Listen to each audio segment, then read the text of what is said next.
मेरे बच्चे, मैं तुम्हारी माँ काली तुम्हें कुछ बताना चाहती हूँ। क्या तुम्हारे पास आज मेरे लिए थोड़ा समय है? यदि हाँ तो तुम मेरी बात को पूरा सुनना, तभी समझ पाओगे कि मैं तुमसे क्या कहना चाहती हूँ। और मेरी बात को पूर्ण रूप से समझना तुम्हारे लिए अत्यंत आवश्यक है। तभी तुमको समझ में आएगा कि तुमको क्या कब कैसे करना है और कौन सा कार्य सही कौन सा कार्य गलत है। यदि तुम यह समझ जाओगे तो जीवन में निश्चित ही आगे बढ़ते कदम गलत मार्ग पर नहीं जाएंगे। साथ ही तुमको पूर्ण ज्ञान भी होगा, जिससे कि तुम जीवन भर सुख भोग कर मोक्ष प्राप्त करोगे। और तुम्हारे जीवन का असली सार है उस शक्ति को समझना बहुत जरूरी है, जो तुम्हारे साथ तो है, परंतु तुम्हें साधारण आँखों से दिखाई नहीं देगी। उसे तुम महसूस तो कर सकते हो, लेकिन देख नहीं सकते। यदि देखना चाहते हो तो तुम देख सकते हो, लेकिन तुम्हें उस शक्ति को देखने के लिए मन की आँखों की आवश्यकता होगी। तो मन की आँखों से उस शक्ति को देख सकते हो। उस शक्ति को केवल देख सकता है जिसके अंदर यह कुछ गुण होते हैं। संसार में तुम केवल बातों को समझो। जिस प्रकार मैं पार्वती माँ काली माँ के रूप में तुम्हारे समक्ष तुमसे मिलती हूँ, उसी प्रकार जीवन में कौन सा व्यक्ति किस रूप में आकर तुम्हें मिलता है, तुम्हें उसके असली रूप को पहचानना होगा। क्योंकि कोई भी ऐसा व्यक्ति जो तुम्हारे जीवन को संवार सकता है या बिगाड़ सकता है, उसके हृदय पर निर्भर करता है। और तुम्हें वह चीज पहचानना बहुत जरूरी है। किसी के साथ रहने से तुम्हारा मान सम्मान बढ़ता है तो तुम समझ लो कि वह व्यक्ति तुम्हारे जीवन में एक भगवान के समान है। क्योंकि ऐसा व्यक्ति निश्चित ही अच्छे कार्य करता होगा। दूसरा, यदि तुम किसी ऐसे व्यक्ति के साथ रहते हो, उसके साथ रहने पर तुम्हारा सम्मान गिरने लगे तो ऐसे व्यक्ति का साथ तुरंत छोड़ दो।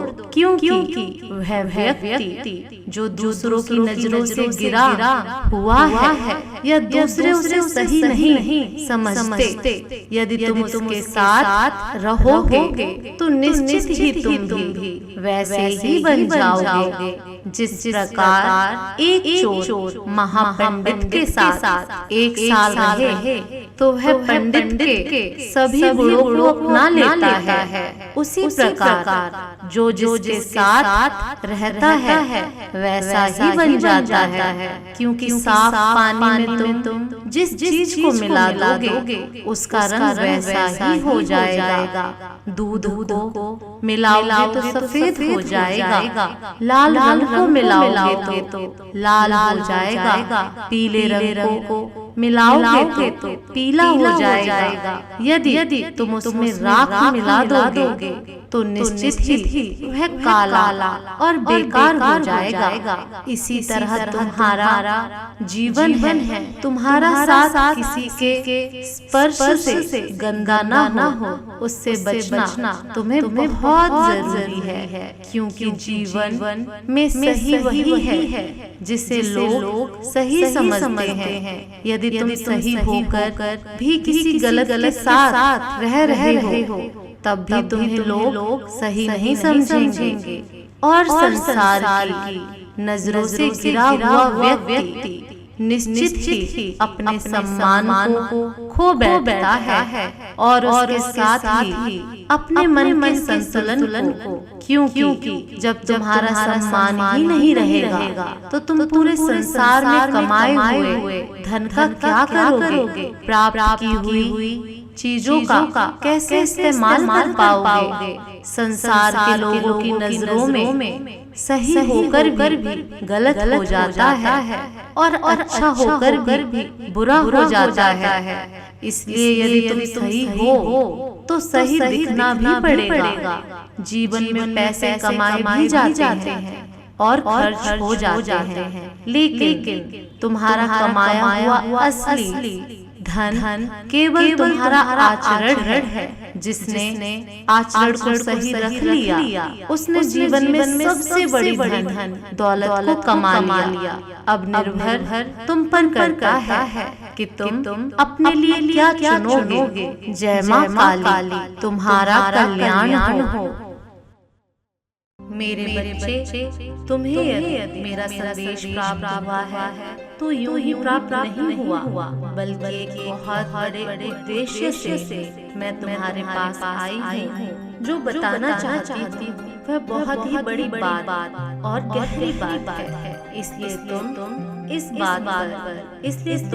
बात को अनसुनी मत कर देना और ध्यानपूर्वक सुनना, क्योंकि जो बात मैं तुम्हें बता नहीं पा रही हूँ जीवन से बहुत ही गहरे राज जुड़े हुए हैं तुम्हारे। क्योंकि यदि तुमने इस राज में थोड़ी सी भी कोई ऐसी गलती कर दी कि तुमने जाने अनजाने में ही सही, लेकिन जो बातें मैं बताने वाली हूँ उनमें से एक ही गलती तुम्हारे जीवन को बहुत भारी पड़ सकती है कि तुम जो कर रहे हो वह कुछ बातों को ध्यान में रखना तुम्हारे लिए बहुत जरूरी है।